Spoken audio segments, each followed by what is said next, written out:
ঢাকার কেরানীগঞ্জের শীতলক্ষ্যার তীরে এই জমি প্রস্তুত হচ্ছে চীনা প্রতিষ্ঠান হান্ডার জন্য।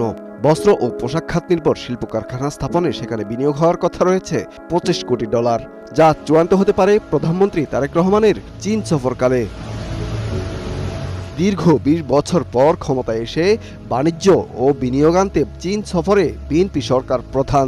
তার এই সফরে সব মিলিয়ে গুরুত্ব পাচ্ছে অন্তত 10টি বিষয়। যেমন সফরের প্রথম দিনে বেইজিংয়ে বিনিয়োগ সম্মেলনে অংশ নেবেন প্রধানমন্ত্রী। আলোচনায় আসতে পারে চীনা অর্থনৈতিক অঞ্চলে চূড়ান্ত অনুমোদনের বিষয়টিও। সেখানেও বিনিয়োগ আসার কথা অন্তত $50 কোটি। চীনের এখন অনেক উদ্বৃত্ত অর্থ আছে, আর বাংলাদেশের এখন ঋণের দরকার। চীনের অনেক প্রযুক্তি আছে, বাংলাদেশের প্রযুক্তি প্রয়োজন। এই বিষয়গুলোর মধ্যে আমার মনে হয় যে দুই দেশের অর্থনীতির একটা পরিপক্কতা আছে।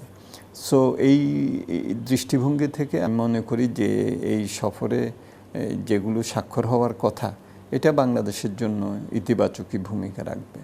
তার সফরকালে চীন এআইআইবি ও এনডিবি থেকে $9 বিলিয়ন বেশি অর্থায়ন প্রস্তাব বিবেচনায় রয়েছে। এছাড়া নির্বাচনী ইশতেহারে অন্যতম প্রকল্প তিস্তা মহাপরিকল্পনার জন্য বিনিয়োগ চাইবে বাংলাদেশ। পাশাপাশি মোংলা বন্দর ও ডিজিটাল সংযোগ প্রকল্পে চীনা অর্থায়নও এই সফরের লক্ষ্য। বাংলাদেশ চীন মুক্ত বাণিজ্য চুক্তির আনুষ্ঠানিক আলোচনাও শুরু হতে পারে তারেক রহমানের এই সফরে। সাথে টাকা ইউয়ানে বাণিজ্য চুক্তির সম্ভাবনাও রয়েছে জোরালোভাবে। রয়েছে বিডার প্রথম বিদেশি অফিস ও বিশেষ চায়না ডেস্ক চালুর উদ্যোগ। এই ব্যবসায়ী নেতা মনে করেন দুদেশের বাণিজ্য ঘাটতি কমাতে গুরুত্বপূর্ণ ভূমিকা রাখবে এই সফর। বাংলাদেশে কোনো চীনের ব্যাংক নাই। আমাদের উদ্দেশ্য কি, চীন একটা ব্যাংক এখানে কমার্শিয়াল ব্যাংক করুক। এরা কিন্তু টাকা, ওদের কাছে যথেষ্ট টাকা আছে, আমাদের মিল ফ্যাক্টরিতে তারা বিনিয়োগ করতে পারবে এবং ওই ক্ষেত্রে তাদের কিন্তু রেট কমও আছে। যদি তারা ব্যাংকটা করে, এই ব্যাংকের সঙ্গে বাংলাদেশের টাকা এবং ইউএনের আমরা চাচ্ছি একটা মুদ্রা, একটা এক্সচেঞ্জ রেট ধার্য করা হোক। আমরা এই চীনের টাকাই আমরা এলসি করব চীনে।